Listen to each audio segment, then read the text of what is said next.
Hey guys, it's Stasha. I hope you are all doing well today. It is January the 24th of 2014. We're doing a clearing ceremony at the Tower of London and then a sacred site healing ceremony after I've done the clearing there. Basically, the work that I've been doing over the past few years has involved going to places that are haunted or holding lower negative energies or trapped spirits, trapped souls. I did a lot of this in Ireland last year. We want to go and we want to clear out anybody is just waiting to go home. So I'm very excited. Very excited. We're just right around the corner. And the other thing I wanted to announce is that I got a lot of wonderful feedback from you guys about the videos I've been doing about Djinn and genies. Many people did not know there was a difference between a Djinn, a Djinn, which is like Jinn, Djinn, Djinn, and a genie, which is sometimes even spelled Jinni. And yes, there is so much to learn about this Djinn, the Djinn folklore and the Djinn history. And the more I've done this work as a demonologist now, I've realized that it's 9 times out of 10 of the cases of people that have come to me and said, I think I might be possessed by a demon.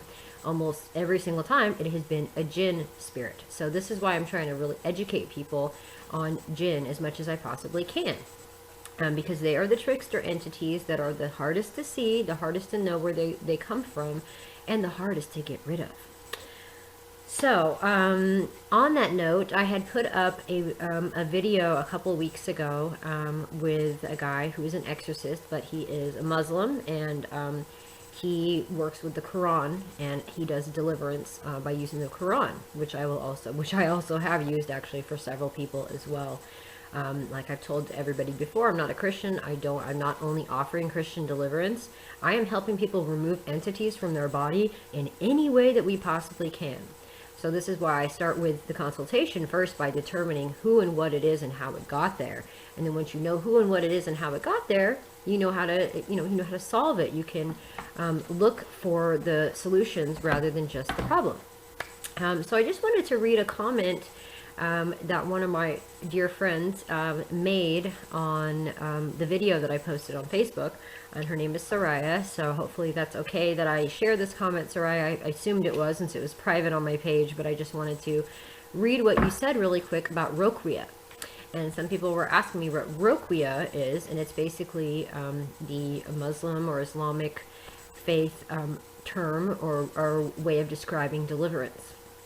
And if I'm messing it up, Soraya, please let me know. But again, I'm no expert in Roquia, but I really thought it was important I share with you guys what she had to say really quick. But before I get into this, I just want to remind everybody again that the healing ceremony that I will be doing can also be included for if you need a Djinn removal. Okay, we're doing basic healings for people too at the sacred site.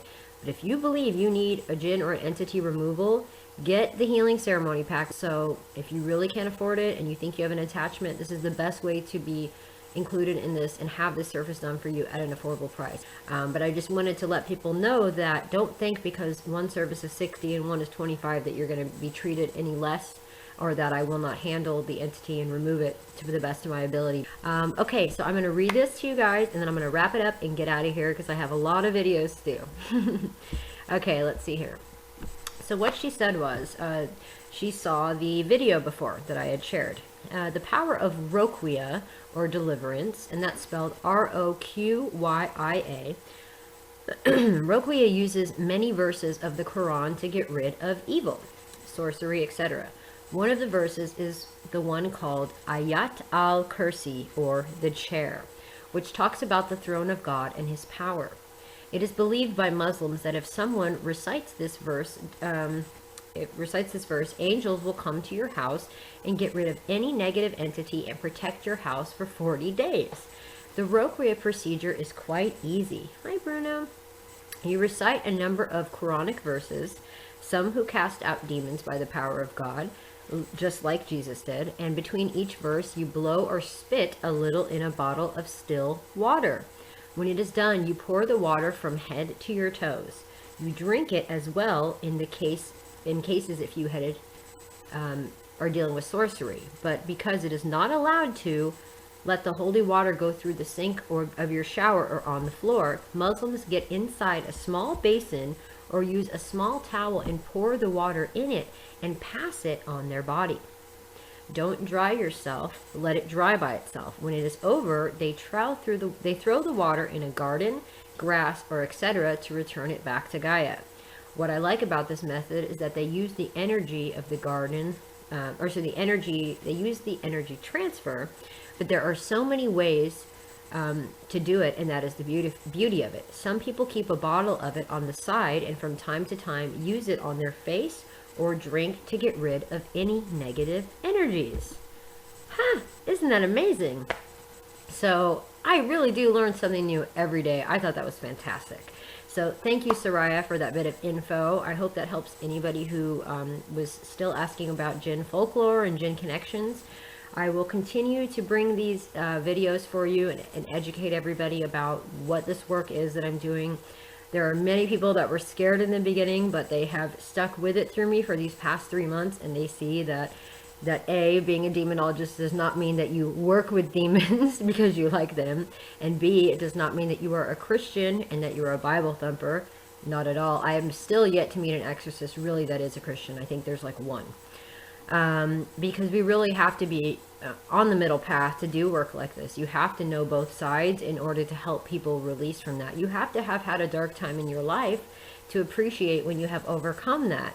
So this is why someone who does this type of work that I'm doing, we really do walk the middle path. Because if I hadn't, been down the dark side, I really couldn't appreciate where I've come now. So I thank God every day for just being here, for me still existing, and for giving me the opportunity to get a call and get a mission and to actually pick up the phone and to have had the courage to listen to who was on the other end and really do something about it. So I just encourage all of you to do the same thing. Whatever your thing is, we're not all here to do the same thing. Thanks be to God. Let's keep it interesting, keep it creative. I love and support each and every one of you. And thank you so much for your never-ending love and support. But we will be there before Valentine's Day, because that is mine and my husband's 1-year anniversary. So we're thinking we would like to get this healing ceremony done and over with. And then we can maybe enjoy a little anniversary. We never even got a honeymoon, yo. It was really quick. So again, I just love you all so much. And thank you for supporting me and sticking by my side. And I hope this information about Roquia was helpful. And I look forward to seeing you all at the Sacred Site Journey. Love you so much. Mwah. Blessings, beats, and I will talk to you soon. Peace.